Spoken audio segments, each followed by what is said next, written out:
Hey, it's Isaiah with WristBuilder. I'm here to bring you another exercise called Roll Down Bucks. This is an exercise to help you with your bucks, your rolls, your accents going from low to high, going from high to low. Also, it's going to help you build your finger technique, and it's going to help you with your time signatures involving 4/4 and 3/4.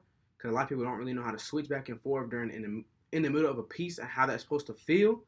But I'm just going to cover that a little bit in this, and we're going to get right to it.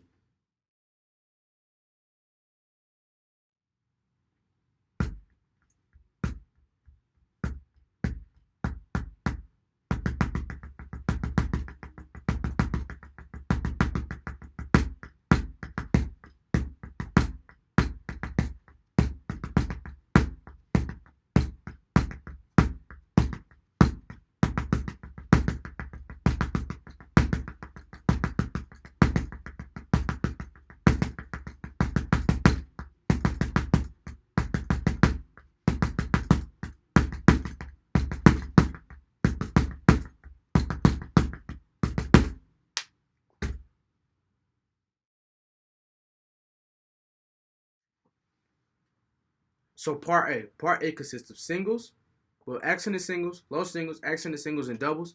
This is to get your hands. It's really building that buck, but you're not practicing bucks yet. But that's what it is. That's the concept of doing singles, going low. That's all it is. Cause I was told one time that music consists of a few things. You have bucks, well, marching percussion consists of bucks, triple beat, double beat, flams, and there's a few other things in there, but those are the basics. So once you cover the basics, then you're allowed to move on. So this is a great way to really, it's an advanced way to cover the basics. That's how I like to think about it. So yeah.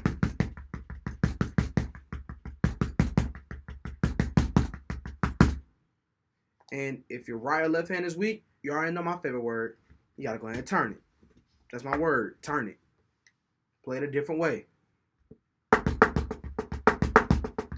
You know? Because, for exercise like this, you don't really know what hand is supposed to go where. I mean, I have the sticking, but, if you're messing around and you really want to learn it, this is a great way to do it because you know which hand is supposed to really be on which one. So say you're playing a part that's supposed to be on the right hand, on the left hand, you'd be like, hold on, that's not how he played it because it is not following the same hand, it's not following the same way. So then you can split it up over here to really tell what your beats are playing. Part B consists of bucks and diddles. This is a little weird part I thought was going to be a really great idea to put in there to really exercise your fingers and your mind because this is something that I just thought was really cool. So you got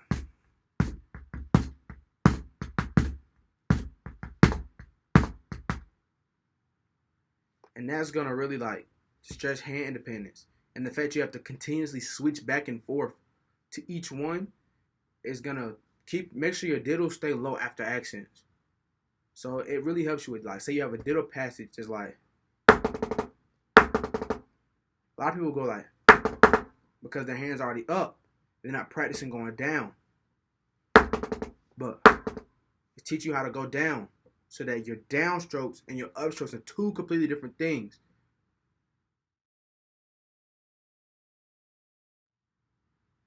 Part C. Now, Part C is one of the more difficult parts of this exercise, but we haven't hit the difficult part yet because we're still in 4/4, common time. So it starts with a diddle, a tap, an accent, and another tap.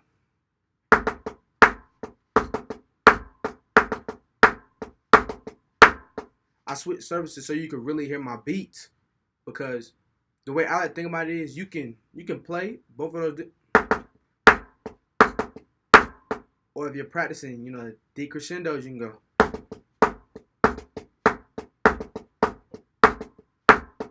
I messed up a little bit. There's a lot of ways you can really play this to make your understanding clear.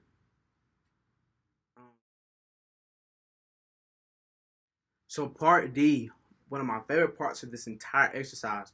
I just love the phrasing and the way it sounds. And this measurement of 3/4 is kind of something you have to play with. And you have to really make sure you understand it. So this is covered with diddles, a paradiddle diddle, and two taps to mix those together. So you have but the accent on the paradiddle is on both singles, not just the first one. So it's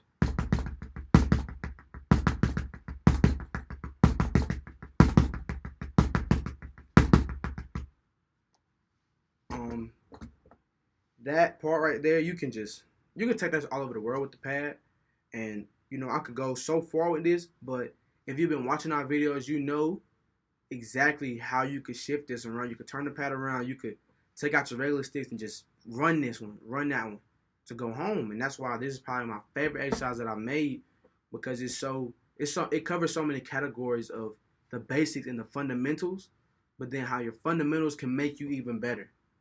Especially with that 3/4 part, it just kind of changes the feel of the exercise. If you listen to it, it changes the feel of how it's supposed to really go. So part E brings you back into common time 4/4. It's continue with 16 notes and eighth notes. It has 4 16 notes and 2 eighth notes, which the eighth note is a buck, and this is where the singles and buck part come in. Teach you control with your hands, and it's kind of breaking down what you're playing.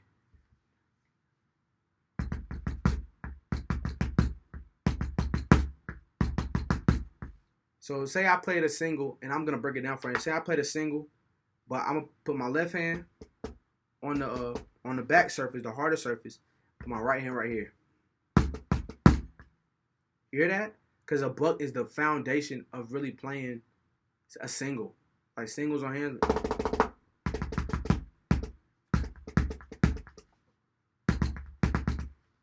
That's the basics of it. And it's teaching you how to go, up, down, and come back up real fast. Say if I play the passage. Or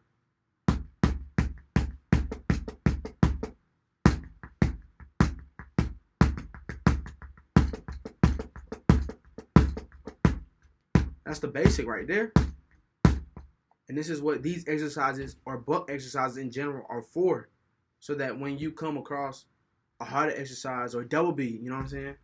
That's really going to build your doubles up, so that when you come across another exercise or a piece of music, that you know how to apply these correctly with the correct technique.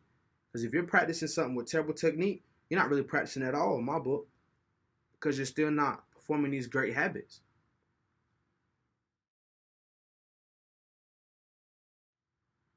Part F. Part F is kind of the part that I even struggle with when making this, because your interpretation from coming out of part E has to be correct, or you're not going to play it correctly. So I'm going to play it for you one time, and hopefully you pick up on it.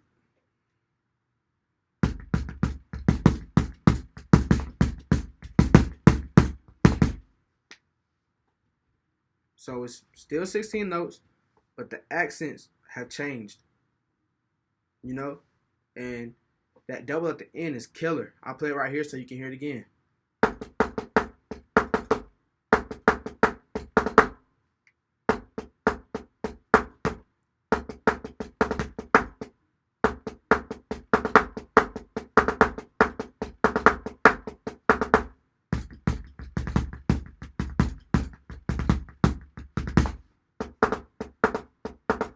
Especially with these rods, killer, man. Set your hands on. It set me on fire. I was like, man, it's a great part, and it's also gonna help you, like how I mentioned it in part E, the basics, like just the basics.